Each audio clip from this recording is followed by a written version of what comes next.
All right. Hello, Fruitport High School chemistry students. Welcome to our next lesson. This lesson will be posted in Google Classroom on Friday for the blue group and Monday for the white group. And it's a quick review of the scientific method. What you learn in this, you'll have to apply for your homework, which will be explained in the video. So we've all had the scientific method. Sometimes you're like, why are we doing this again? We learned it in elementary school and middle school, biology class. But the honest answer is that scientific methods and methodology is something that students don't perform well with on standardized tests. So if you have another chance to kind of learn some things, go for it. And we'll see if anything is new in this lesson than what you previously thought. So first of all, what it is, it's a systematic routine that can be, or it's used to investigate phenomenon, acquire new knowledge, correct or integrate previous knowledge. And what's pretty cool about the scientific method is that it's foolproof, right? Like there's no other logical way to do science than through the scientific method.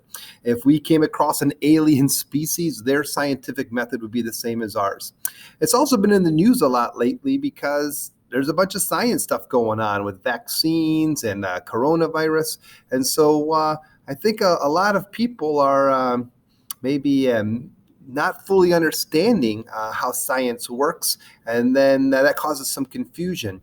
And so, science is a process and it takes some time. And so scientists know more today in September than they did back in March. And that's why scientific recommendations, change.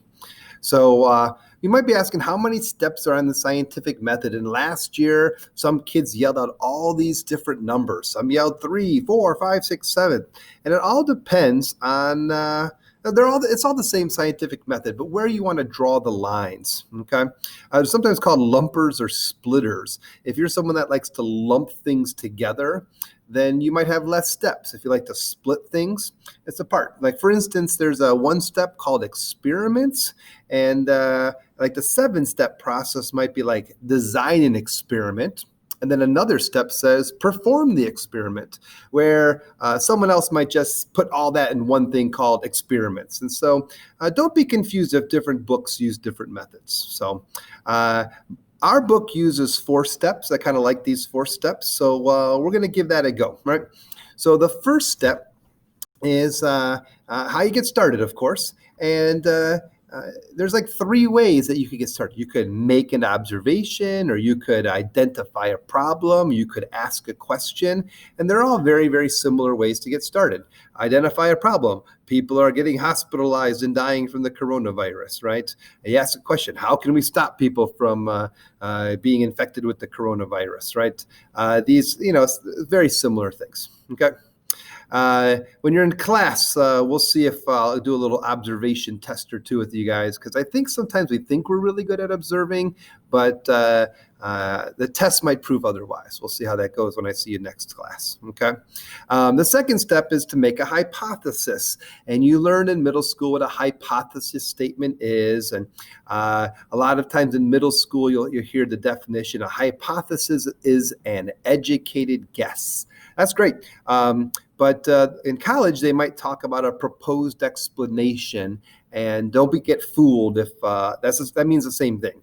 A proposed explanation to some phenomenon that was observed, or a solution to a problem. Depending on how you start, your hypothesis could be worded a little bit differently. Okay. The third step of the scientific method is to run experiments and to collect data. And when you do your homework or any labs in this class, you want to make sure your experiment is going to do one of 2 things. It's either going to prove your hypothesis true or prove your hypothesis false. Sometimes students start to get distracted and they go off on a different tangent, and all of a sudden their experiment doesn't relate to hypothesis, almost like their hypothesis was boring and they wanted to do a fun experiment, so they just kind of changed directions. So that's a really important thing to do. Make sure your experiment relates to your hypothesis. As you do your experiment, you will have to keep track of controls and variables. Now, controls, these are what stays the same throughout an experiment. If you have different groups or different trials, anything that stays the same is a control, whether you wanted it to stay the same or not want it to stay the same. If it stayed the same, it's a control. A variable is anything that changes from one trial to the second trial, or from the one group to another group. And this is a test question over here on the side. It says, when we do a good experimental design, would we want to have lots of controls and like very few variables, or lots of variables and few controls? And a lot of times students get this wrong, but the answer is controls. We want almost everything to be the same except for one variable if possible. Okay, let me say that again because it's really important. A good experimental design keeps almost everything the same and only changes one category of variables. And that's to help make the fourth step nice and easy. If we change lots of things, it's hard to maybe, make a conclusion based on the data. So an example that we could maybe use with cancer research is if we have two groups of people that have cancer, and in one group we decide we're going to do nothing. We're just going to let you try to see if your body naturally heals itself. But in the other group, we start doing multiple changes, multiple variables. This group, we're going to give you chemotherapy treatment and radiation treatment.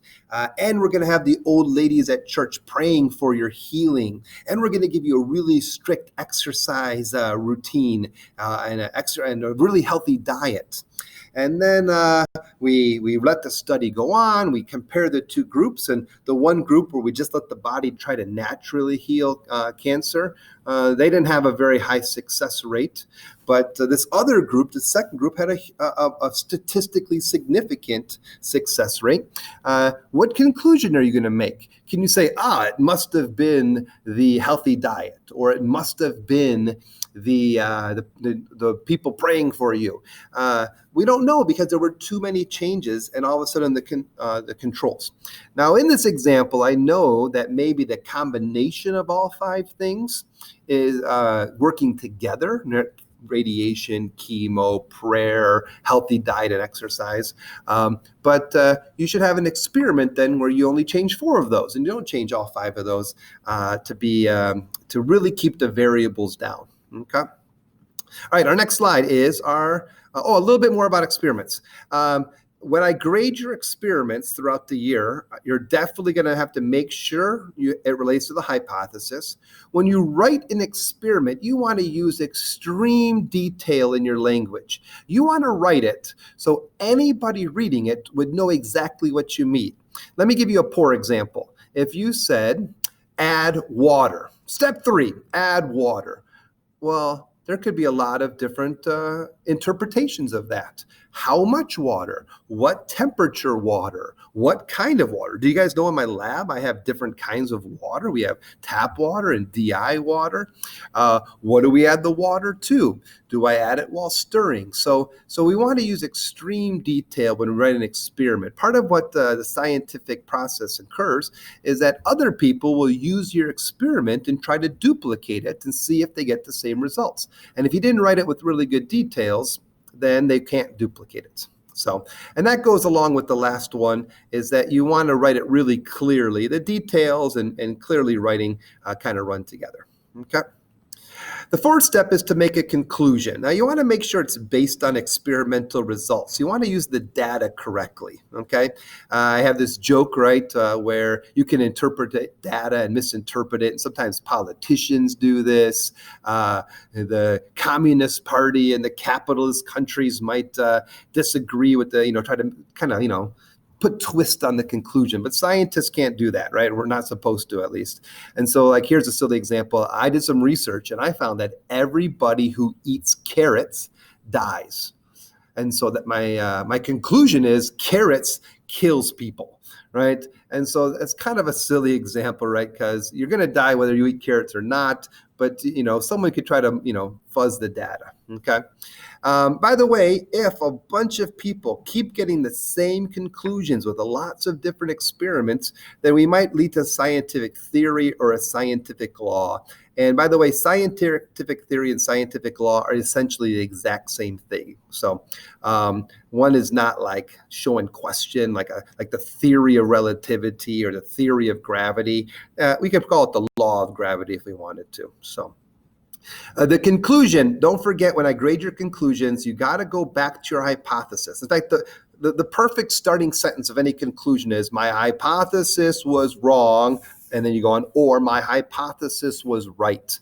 You can't bring up new things. You can only prove or disprove your hypothesis from your experiment and its conclusion. And make sure you use the data correctly. It sounds silly, but I watch students who say that, like, hey, I proved my hypothesis true. And I look at the numbers, I'm like, no, your numbers don't do that at all. So you want to make sure that we do a good job.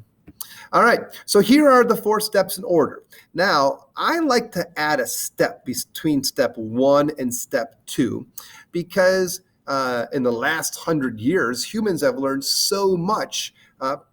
People may have figured things out that you don't have to. You could make an educated guess if you do a little bit of research. So research is an important step before you make your educated guess, your proposed explanation. I love this flow chart. This flow chart does a great job showing the scientific method where you ask a question, do a background research, construct a hypothesis, test with an experiment, make conclusions. And what this does is it shows that your hypothesis is either going to be true or false. And you'll see this underneath here that you got to tell people.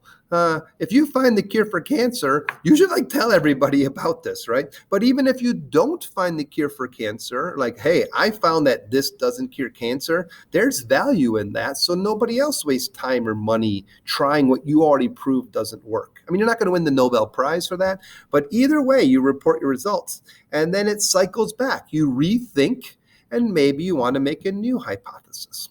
Okay. So this is a great little flow chart I love. Okay, so let me give you an example of me going through the scientific method, and then you can kind of use that as an example for your homework. So back when I first moved to Fruitport, I bought a house, and I noticed there was some green stuff growing on my roof. This was my problem. This is a true story, by the way. That I had this unknown green stuff growing on my roof, and I didn't know what it was, right? So I decided to do some research, and the internet was still kind of young, so I did greenstuffgrowingonmyroof.com, and that wasn't very helpful. And so I actually called a roofing company for my research. I called, hey, I got some green stuff growing on my roof, and they said, oh yes, it's either a black mold or moss. I'm like, well, it can't be black mold. It's green. Actually, there are some black molds that are actually green in color, and it's kind of confusing. So they said, well, they said, well, let's hope it's moss. I said, okay, let's hope it's moss. And they suggested I go to Menards and buy some killer, some product that would kill moss.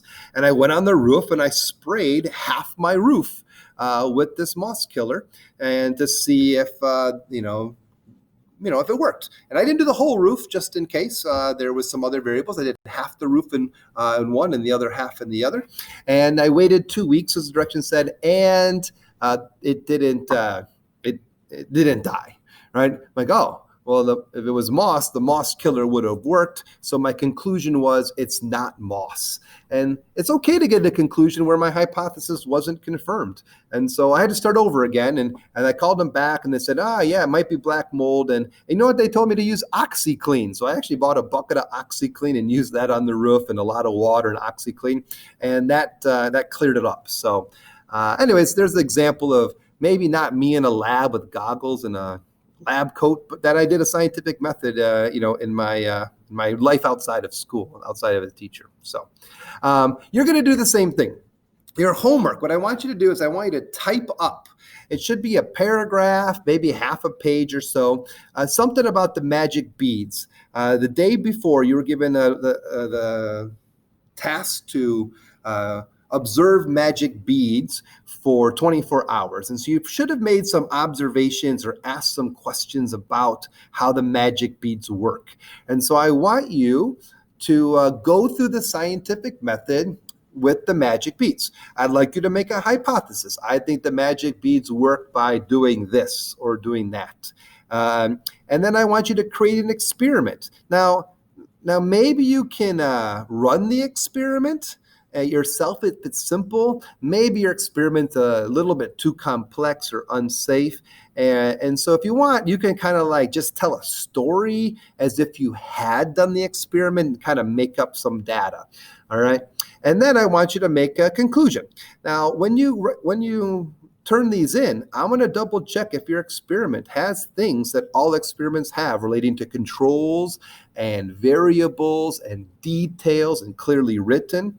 And I'm going to check that your conclusion is based on your data and reports back to your hypothesis. So all the things from the lesson today, I want you to try to work in your story.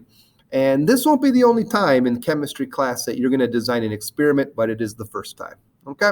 So as always, check Google Classroom for some documents and email me with questions. And I hope you learned something.